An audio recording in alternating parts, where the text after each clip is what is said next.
അവിടെ നായിന്റെ മോനെ നരേന്ദ്രമോദിയെ മൈര എന്റെ തല അറക്കടാ. കള്ള പൊലയാടി മോനെ, അന്റെ തല വെട്ടടാ. വെള്ളിയാഴ്ച ദിവസം എന്റെ തല വെട്ടിരിക്കടാ നായിന്റെ മോനെ മൈര. വീഡിയോ പോസ്റ്റ് ചെയ്തിട്ട് കുറേ മണിക്കൂറുകളായി.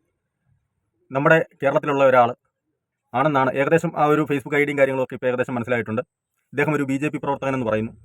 അതൊക്കെ പോട്ടെ, നമ്മുടെ ഇത്രയും വലിയ ഇൻ്റലിജൻസ് ആയിട്ടുള്ള ഇതുപോലുള്ള പോസ്റ്റുകളൊക്കെ നിമിഷ നേരം കൊണ്ട് കണ്ടുപിടിക്കാനുള്ള എല്ലാ എക്യുപ്മെൻസും എല്ലാ കാര്യങ്ങളും ഉണ്ടായിട്ടും നമ്മുടെ പോലീസിനോ അല്ല സൈബർ പോലീസിനോ ഒക്കെ ഇത് കണ്ടുപിടിക്കാൻ പറ്റാത്തത് എന്താണെന്നാണ് ഞാൻ ചിന്തിക്കുന്നത്.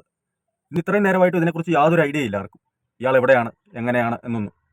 ഇപ്പോൾ അതിനകത്ത് കുറച്ച് പേര് പറയുന്നു ഇദ്ദേഹം BJP-കാരനാണ്, അങ്ങനെയാണ് ഇങ്ങനെയാണെന്നൊക്കെ പറയും. അതിപ്പോൾ BJP-കാരനായാലും ഇനി മുസ്ലിം ആയാലും ഹിന്ദു ആയാലും ക്രിസ്ത്യാനി ആയാലും ആരായാലും നമ്മുടെ പ്രധാനമന്ത്രി നരേന്ദ്രമോദിയെ വധിക്കും എന്ന് പറഞ്ഞ ആളെ എത്രയും പെട്ടെന്ന് അറസ്റ്റ് ചെയ്യാനെ കൊണ്ട് നിങ്ങൾ മാക്സിമം ഈ വീഡിയോ ഷെയർ ചെയ്യണം.